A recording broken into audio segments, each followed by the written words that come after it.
আমাদের আজকের গল্প আয়াতুল্লাহ খামেনি, ইরানের সর্বোচ্চ নেতাকে নিয়ে।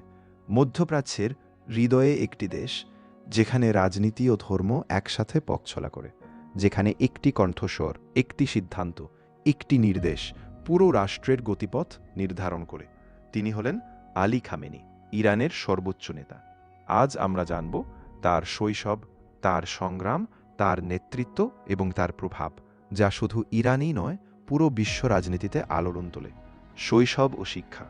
১৯৩৯ সালে ইরানের পবিত্র শহর মাশহাদে জন্মগ্রহণ করেন আলী খামেনি। একটি ধর্মীয় পরিবারে বেড়ে ওঠা এই শিশুর ভবিষ্যৎ যে রাজনীতির শীর্ষে গিয়ে দাঁড়াবে, তা কেউ কল্পনাও করেনি।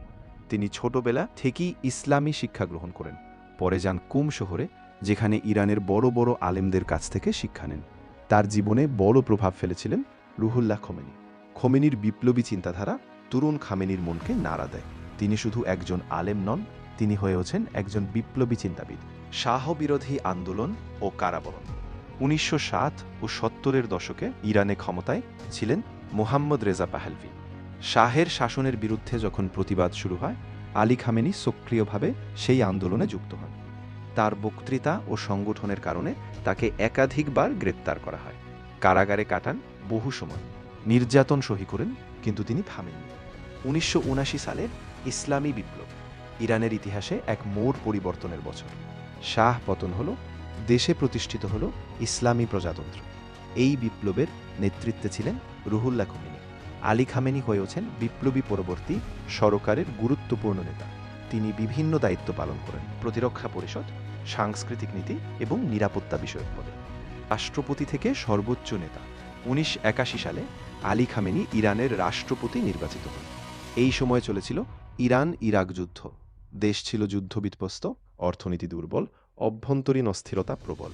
তিনি ২ মেয়াদে রাষ্ট্রপতি ছিলেন, ১৯৮১ থেকে ১৯৮৯। ১৯৮৯ সালে ইমাম খোমেনির মৃত্যুর পরে আলী খামেনিকে নির্বাচিত করা হয় ইরানের সর্বোচ্চ নেতা হিসেবে। এই পদ রাষ্ট্রপতির চেয়েও শক্তিশালী। সেনাবাহিনী, বিচার বিভাগ, রাষ্ট্রের প্রধান নীতি নির্ধারণ সবকিছুর চূড়ান্ত ক্ষমতা তার হাতে। তার নেতৃত্বের দর্শন। খামেনির রাজনৈতিক দর্শন দাঁড়িয়ে আছে ভেলায়াতে ফকিহ নীতির উপর, যেখানে একজন ইসলামী ফকিহ রাষ্ট্র পরিচালনার সর্বোচ্চ কর্তৃত্ব রাখেন। তিনি পশ্চিমা প্রভাবের বিরুদ্ধে কঠোর অবস্থান নেন, বিশেষ করে ইউনাইটেড স্টেটসের নীতির সমালোচক তিনি। একই সাথে ইসরায়েলের বিরুদ্ধেও তার অবস্থান স্পষ্ট। তার মতে ইরানকে হতে হবে আত্মনির্ভরশীল ও শক্তিশালী। বিতর্ক ও সমালোচনা। তার নেতৃত্বের সময়ে ইরান আন্তর্জাতিক নিষেধাজ্ঞার মুখোমুখি হয়েছে। মানবাধিকার, মতপ্রকাশের স্বাধীনতা, এসব নিয়ে আন্তর্জাতিক মহলে সমালোচনা রয়েছে। অনেকেই তাকে শক্ত হাতে দেশ পরিচালনাকারী নেতা বলেন, আবার অনেকে মনে করেন তার শাসন কঠোর ও নিয়ন্ত্রিত। আন্তর্জাতিক প্রভাব। ইরানের পারমাণবিক কর্মসূচি, মধ্যপ্রাচ্যের রাজনীতি, সিরিয়া, লেবানন, ইয়েমেন, এসব অঞ্চলে ইরানের প্রভাবের পেছনে খামেনির কৌশল গুরুত্বপূর্ণ ভূমিকা রাখে। বিশ্ব রাজনীতিতে তার অবস্থান একদিকে বিতর্কিত, অন্যদিকে প্রভাবশালী। মাদ্রাসার ছাত্র থেকে একটি দেশের সর্বোচ্চ নেতা, আলী খামেনির জীবন, সংগ্রাম, বিপ্লব ও ক্ষমতার গল্প। কেউ তাকে দেখেন ইসলামের রক্ষক হিসেবে, কেউ দেখেন কঠোর শাসক হিসেবে, কিন্তু একটি বিষয়, তিনি আজকের ইরানের সবচেয়ে প্রভাবশালী ব্যক্তি।